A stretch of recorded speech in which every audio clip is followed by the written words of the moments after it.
Welcome to The Explainer. Today, we're digging into a really big question. Why is it that our schools, after decades of trying to make things better, still end up with such unequal outcomes?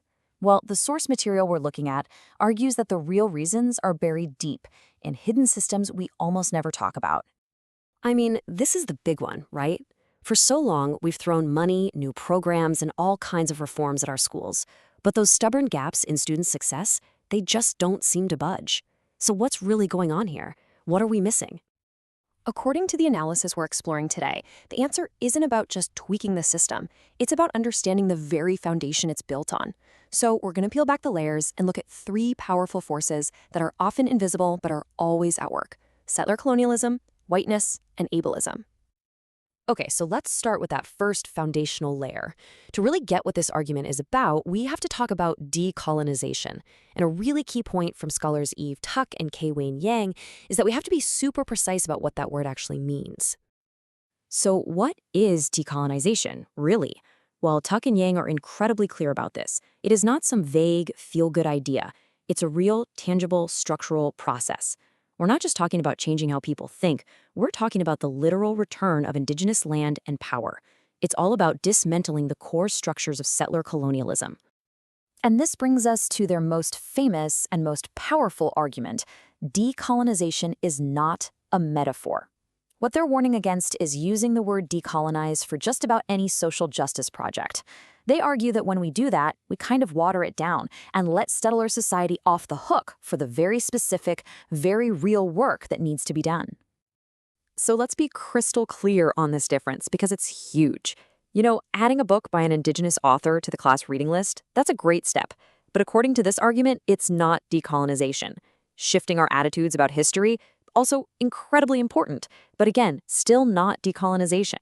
True decolonization, the source insists, is about that tangible transfer of power and taking apart colonial systems brick by brick. All right, so let's peel back that next layer. How does this massive structure of colonialism actually play out in the day-to-day life of a school? Well, this brings us to a really powerful concept: whiteness as property.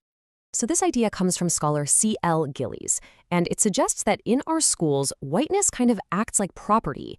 It gives its owners, white students and staff, a set of unearned rights and privileges.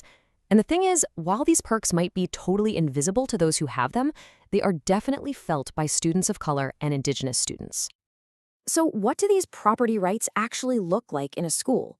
Well, think about it. It's the right to feel comfortable, to feel like you belong. It's the right to automatically be seen as a good student. And maybe the most powerful right of all is the ability to exclude others from those same privileges, often without even realizing you're doing it. This is how the system quietly keeps racial advantages in place. Okay, so if this system of privilege is there, why is it so darn hard to talk about or change? Well, this is where Robin DiAngelo's concept of white fragility comes into play.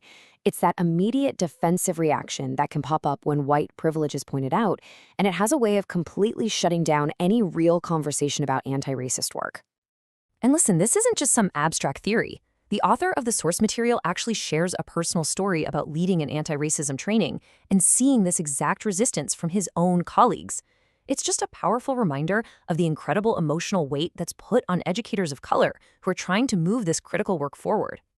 But we're not done yet. The analysis goes even deeper. There's one final critical layer to peel back.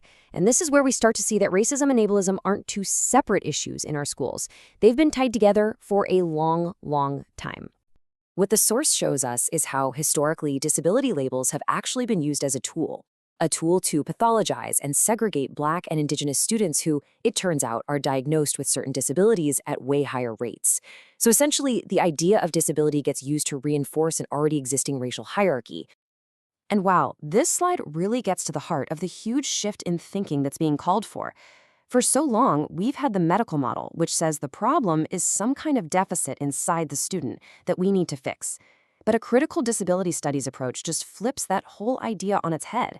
It says the problem isn't the student, it's the barriers in our schools and our society. The goal isn't to fix the kid, it's to fix the system. So, all of this brings us to a call to action. Because it's not enough to just know these theories, right? The real challenge is to walk the talk. And that means asking some really tough questions, like, Whose knowledge do we treat as important in our classrooms? Whose stories get told? And how can we purposefully center the voices and experiences of the very people who have been pushed to the edges? Okay, so let's put it all together. We've looked at these three big, heavy ideas, but the most important point is this. They are not separate. They are one deeply connected system that keeps inequity going.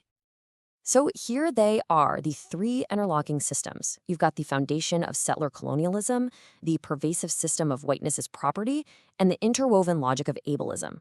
The argument here is that you absolutely cannot fix one without taking on all three. And that really is the main point of this whole analysis. Trying to tackle racism without understanding colonialism, or trying to deal with ableism without seeing how it's connected to race, it's like treating the symptoms without ever curing the disease. The only way forward, the source says, is a holistic, systemic approach. And to really bring it all home, let's look one last time at that powerful quote from Tuck and Yang. This is the ultimate reminder that the real goal has to be deep, structural change, not just sanding down the rough edges of a system that was designed from the get-go to be unequal. So what's the one thing you should take away from all of this? It's that symbolic gestures, the one-off workshops or adding a few new books to the library.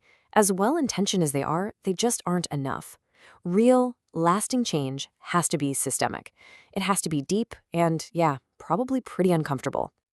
Which leaves us with a huge and hugely important question to think about. How do we actually take these big ideas and put them into practice? What would it really, truly look like for a school to start dismantling these powerful, tangled-up systems? And finally, where does a change this big even begin? The source points us right back to the start, to teacher education itself. How can we redesign the way we train our teachers so they can confront these deep systems head-on and help build an education system that truly centers the people it has historically pushed aside? Now that's a powerful place to start thinking. Thanks for joining us on The Explainer.